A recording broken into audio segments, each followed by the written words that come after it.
Everyone knows the name. FIGMOS ptl. It is legendary throughout the Buffalo community. When one hears that name, they first think of the acronym for which it stood. Finally, I got my own supermarket. Praise the Lord.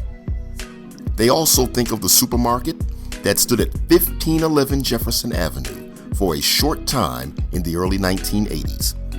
But most of all, FIGMOS was a representation of Black business ownership and empowerment. In addition to FIGMOS, there was another Black supermarket which was just as prominent a decade earlier in the early 1970s. That was the Tops Market, which stood in the middle of the Town Gardens Plaza. That is also a part of this presentation, and we will start there first. July 25th, 1972 was the date the Tops Friendly Market franchise opened its location in the Town Gardens Plaza to the Black community. The $700,000 venture was headed by Carl Mackin. Also involved in spearheading this effort were James Quarles, James Brooks, and the Black Business Development Foundation. Putting up the capital were four organizations: the Coalition for Capital Corp., Niagara Frontier Service, the Small Business Administration, and Marine Midland Bank. Mr. Castellani, why would you invest money in this area when other people are moving away? I don't agree with you. Other people are moving away. Right around the neighborhood, there's hundreds of new apartments. There's growth in this area. This area is not moving away, it's moving in. Well, speaking for Marine Midland, I think we can say that we've always been interested in redevelopment in terms of our own market, in terms of the city, the county. We think the inner city offers us a chance for an investment, profitable investment, just as any other area. We started out 4 years ago with a very optimistic program to help redevelop the inner city by investing in minority businesses. And this is the crowning achievement of that effort, I think, this afternoon. Manager Carl Mackin states on that day, "Now, we Black people here in Buffalo can really be proud. We all live in the community, and we expect to be supported by the community. I know from my own experience that if you give a Black person a good service, good products, and fair prices, they will support you.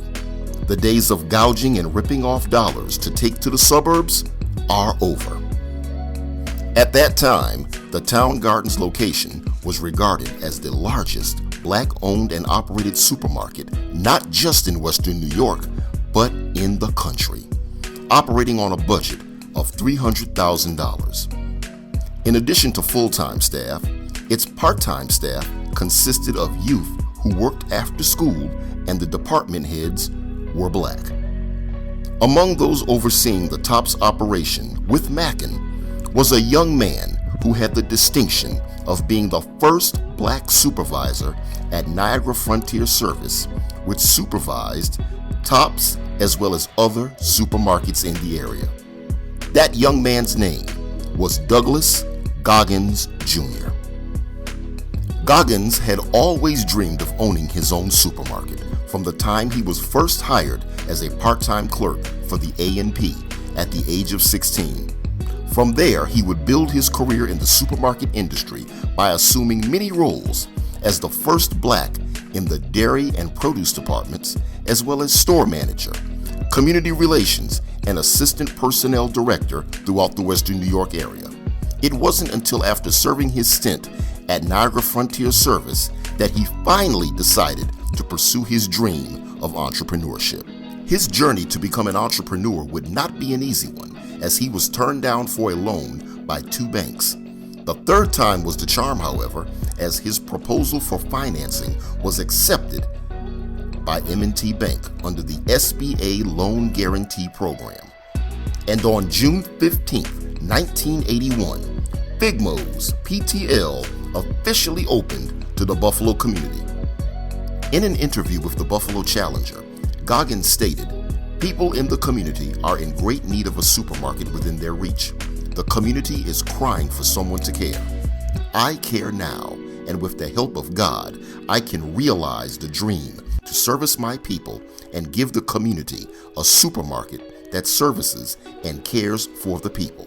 My dream has finally come true. 1 year later, on a Sunday afternoon, on October 17, 1982, during a FIGMOS Unity Day event inside the Client Hands Music Hall, Goggins delivered shocking news to the community that the supermarket, which he had dreamed of owning and had labored and prepared himself for over 25 years, was in danger of closing. The Unity Day event itself was regarded as one of the most significant gatherings of Black Buffalonians within that year. The event recognized 50 different businesses in the community and featured performances from the African Cultural Center and Unity Day Choir. Goggins would then take the stage and deliver the shocking news. He stated, quote, "It's a shame to see 125,000 Black people and our Black businesses are struggling to survive. It's a shame that we go to our competitors and support them and down our own people." Unquote. A day later, 100 residents showed support as they showed up to the offices of his supplier, Peter J. Schmidt, as he met with the executives in an effort to save his supermarket. In an interview with the Buffalo Challenger in April of 1983, Goggins states that there were 3 factors leading up to the supermarket's impending demise. One was a lack of support from the community, which greatly affected his projection of making $70,000 a week, which actually only amounted to $35,000 a week in sales. There was competition from a Bell's supermarket, which had opened not too far away. Also, there was a failed experimental merchandising project, which offered products that did not sell in the Black community, which resulted in a loss of $100,000 in the first year of business. The final factor was repaying $50,000 in loans to private individuals who helped open the supermarket.